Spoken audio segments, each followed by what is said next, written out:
merci à vous tous d'être présents aujourd'hui à cet observatoire national sur les gares et les petites gares et la reconversion de l'ensemble de ces gares qui est important. Et on a vu que ces 10 dernières années, les gares ont fait vraiment du renouveau. Les grosses gares, évidemment, avec les centres commerciaux dans les gares, mais les petites gares, il y a plein de choses qui sont en train de se faire et je pense que Fabrice Moreno, qui est le directeur de Retail et Connexion, va vous en parler directement.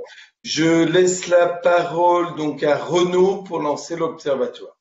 Sans transition, pour ne pas perdre de temps, je voudrais souhaiter le bienvenu à chacun sur cette belle thématique de la redynamisation, de la relance des gares. On connaît celle qui ont déjà été refaites, les gares très stratégiques parisiennes, mais elles s'arrêtent pas là. Il n'y a pas seulement Montparnasse ou Saint-Lazare ou Gare de Lyon.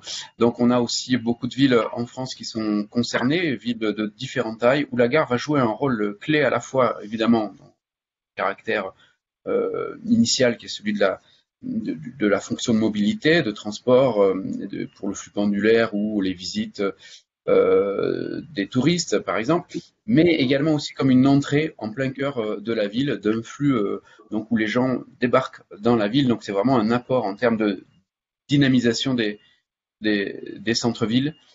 Et donc on va voir plusieurs exemples, plusieurs illustrations, mais également aussi des points de vue d'élus et d'experts qui vont nourrir cette analyse, cette focale un peu nouvelle sur la gare d'aujourd'hui, la gare de demain, qui joue un rôle clé dans la fonction urbaine et dans la dynamique des centres-villes. Donc, en premier, je voudrais donc accueillir le maire de Reims, qui va témoigner de ce qu'il a fait sur cette très belle ville de Reims. Donc, voilà, Monsieur Arnaud Robinet, Monsieur le maire. Donc, on vous écoute, si vous voulez bien. Arnaud Robinet, présenter. Vous êtes également le président de l'Observatoire de Centre-Ville en Mouvement. Donc, à double titre, évidemment, je vous donne la parole à double titre, à la fois pour votre rôle au sein de l'association, mais également votre témoignage en tant que maire sur un sujet que vous maîtrisez parfaitement. Merci beaucoup. Bonjour à toutes et tous. Je salue bien sûr l'ensemble des participants et les remercie bien sûr de leur présence. Et je tiens également bien sûr à saluer parce que si je prends la parole, c'est aussi à la demande de Pierre Creuset et je salue Pierre et l'ensemble de l'équipe. Et je représente Philippe Laurent, qui est maire de Sceaux, qui est secrétaire général de l'AMF et l'ensemble du bureau de Centre-Ville en Mouvement. Alors, comme vous l'avez indiqué, cher Renaud, l'Observatoire du jour est consacré à l'interface essentielle que constitue la gare ou les gares pour nos villes. Et si j'osais une comparaison, quand on parle des villages ou villes de France, on cite toujours le clocher ou l'église. À Reims, la cathédrale, comme des cœurs de vie, notamment pour les villes moyennes. Mais je dirais que les gares sont aussi symboliques de ce cœur de vie. Et pour tous les responsables politiques, pour toutes les villes, petites, moyennes ou grandes, les gares sont les premières vitrines de nos villes. Les gares sont les portes d'entrée de nos villes et plus directement de nos centres-villes. Là, je parle bien sûr des gares historiques. Je ne parle pas des gares nouvelles telles qu'on peut connaître sur le territoire rémois avec la gare d'interconnexion. Mais je dirais que l'ensemble des collectivités, qu'elles soient petites, moyennes ou grandes, nous partageons les mêmes problématiques. Comment faire en sorte que nos gares soient des pôles d'attractivité, au-delà d'ailleurs du simple flux de voyageurs? Comment faire cohabiter les activités ferroviaires classiques et les activités complémentaires? Comment reconvertir des espaces qui sont aujourd'hui parfois en cœur de ville pour la plupart du temps et qui sont en mutation en raison bien sûr des évolutions des réseaux ferroviaires? Parce qu'on connaît tous les problématiques foncières de la SNCF et le réseau des gares ayant des immobilisations foncières extrêmement conséquentes dans nos cœurs de ville. Et donc, à partir de là, il doit y avoir un partenariat, une coordination. Nous avons signé une convention avec la SNCF pour mener des réflexions justement autour de ces immobilisations foncières, que ce soit bâtiments ou terrains, aux alentours de nos gares. Et donc, l'objectif, il est très simple, c'est comment optimiser les espaces vides ou en voie de modification. Et donc, cela nécessite bien sûr une harmonie parfaite entre les différents acteurs, harmonie avec les différents interlocuteurs des gares, et je sais qu'ils sont nombreux à intervenir sur le sujet. Et donc, c'est un travail en commun. Et nos villes ne peuvent rien faire seules sans un partenariat avec l'ensemble des acteurs de la SNCF. Alors, quelques exemples, notamment sur la ville de Reims. Il y a bien sûr le bâtiment en tant que tel, la gare, qui est un lieu de vie, qui est la porte d'entrée pour les nombreux touristes qui viennent.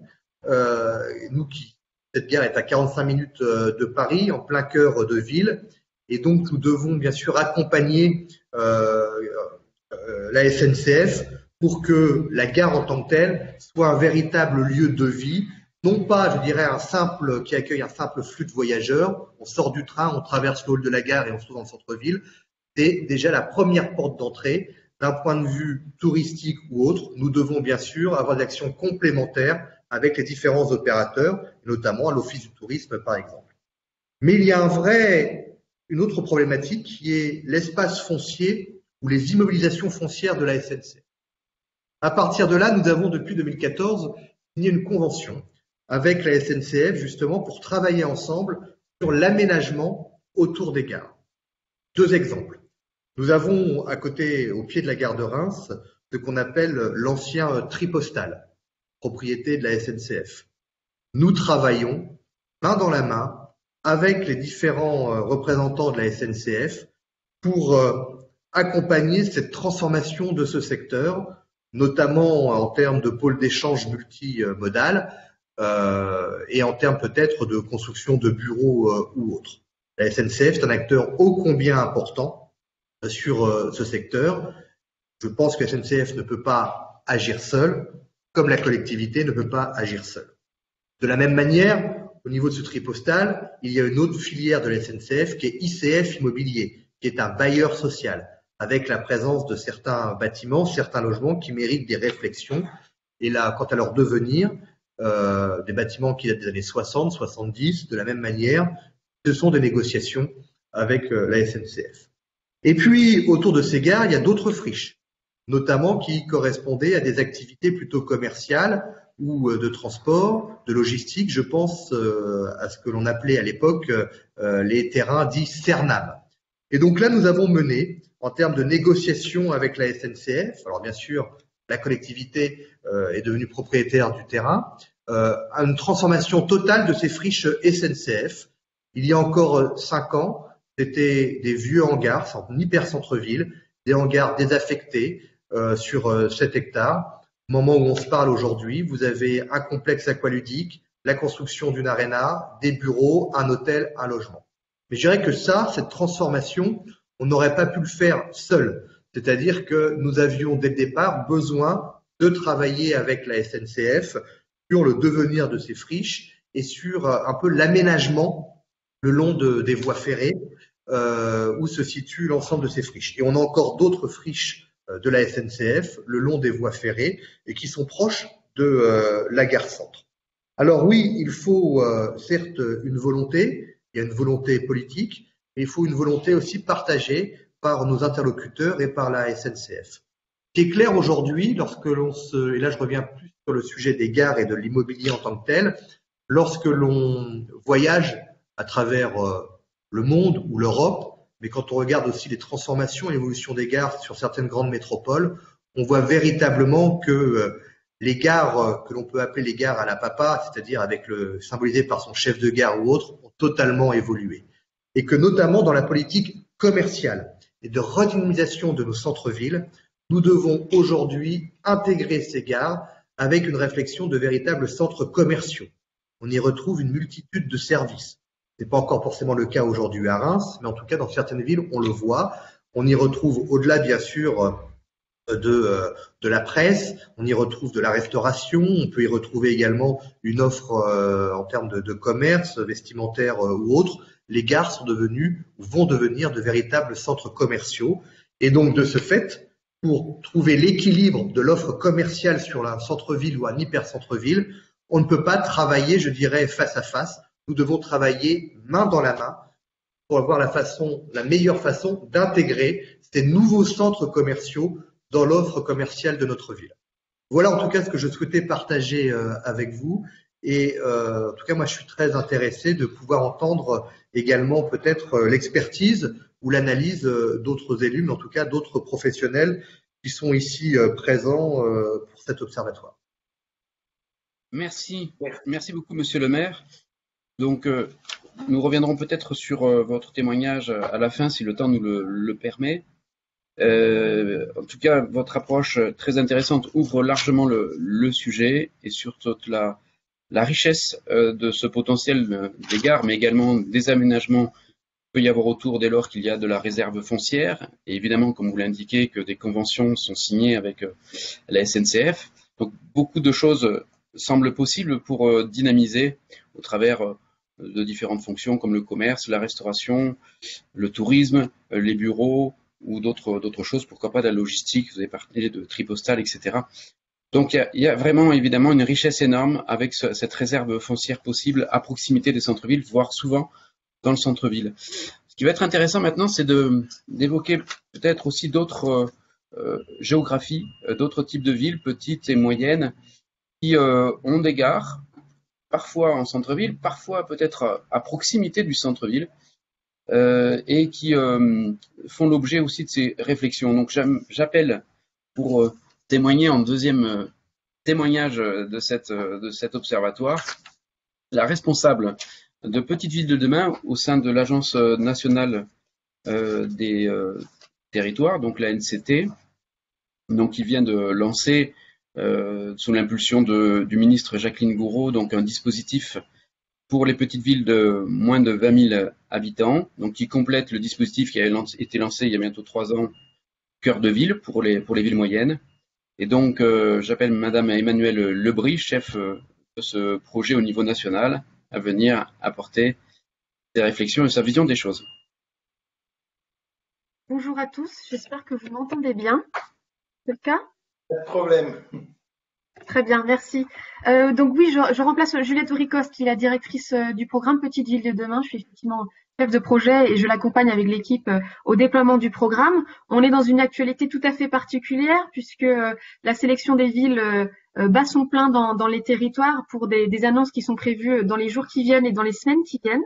Donc, je suis contente de pouvoir qu'on puisse être associé au fameux webinaire de Centre-Ville en mouvement qui, à chaque fois, permet vraiment de décortiquer un sujet et de pouvoir croiser des regards d'experts et d'élus qui peuvent mettre en œuvre des projets sur les sujets évoqués. Alors évidemment, la question de la mobilité dans le cadre du programme Petite Ville de demain sera traitée. On a justement pu échanger récemment avec Gare et Connexion et le programme qu'il porte qui s'appelle 1001 gares sera valorisé dans l'offre de services du programme dont la version actualisée du catalogue sera disponible très prochainement. Donc voilà, beaucoup de choses, beaucoup d'actualités très fortes actuellement. Juste pour peut-être partager aussi mon point de vue. Merci Monsieur Robinet pour votre intervention. Pour la petite histoire, je passais dans votre gare ce matin puisque j'habite dans une commune périphérique de Reims, donc je peux connaître la site. Enfin voilà, je vis aussi les fameux allers-retours et l'utilisation des grandes gares comme la vôtre et de gares plus petites desservies par le TER sur le territoire. Donc voilà, je n'en profite que malheureusement que dans le cadre de mes déplacements quotidiens, mais je sais l'importance de toutes ces gares, qu'elles soient petites, moyennes ou grandes, dans les territoires.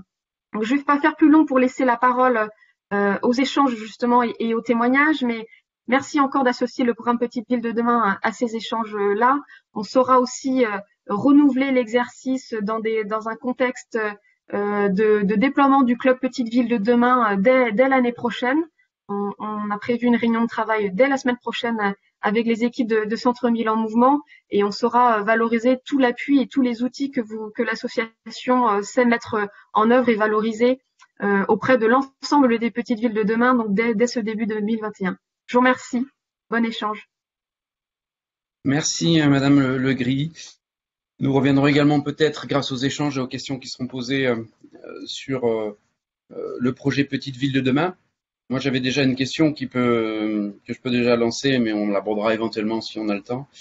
C'est dès lors que la gare se situe en centre-ville, on voit bien, et encore plus si elle a de la réserve foncière autour, le potentiel.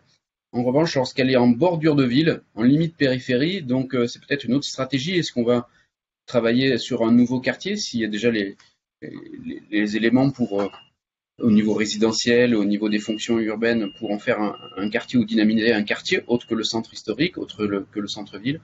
Ou est-ce que du coup ça devient moins stratégique, ou peut-être d'autres fonctions de type logistique, point de gestion du dernier kilomètre, bureau, ZAC, etc. Donc je pense que la réflexion sur Petite Ville de demain nous intéressera sur à la fois la centralité en elle-même, mais également les objets, les séquences urbaines que l'on peut avoir en proche proximité, où la gare peut aussi jouer un rôle. Vous avez tout à fait raison. Je vais compléter. Si vous voulez répondre déjà, c'est encore mieux. Tout à fait raison. Petite Ville de demain ne s'intéressera pas qu'au centre-ville, bien évidemment, mais bien de la ville, dans son territoire, dans son espace plus large, puisque le point d'entrée du programme Petite Ville de demain, ce sont bien les villes qui ont des fonctions de centralité. Et dans ces fonctions de centralité, il y a évidemment un certain nombre d'équipements et de services relatifs au commerce, à l'artisanat, mais bien aussi des questions de mobilité. Donc, ces fonctions de centralité peuvent être aussi incarnées par la présence d'une gare, qu'elle soit tout à fait dans son centre-ville ou en périphérie. Donc, évidemment, ce sujet de mobilité sera traité dans le cadre du programme avec l'idée de pouvoir vraiment s'adapter aux situations spécifiques, puisqu'il y a autant de cas que de petites villes. Donc l'idée, c'est bien de faire en sorte que la gare puisse retrouver toute la place qu'elle mérite sur un territoire, qu'elle soit uniquement dans une approche desserte ou, comme l'évoquait Monsieur Robinet, dans une approche plus large en évoquant des questions de commerce et de dynamisme économique et de services à proximité. Merci beaucoup, Madame Legris.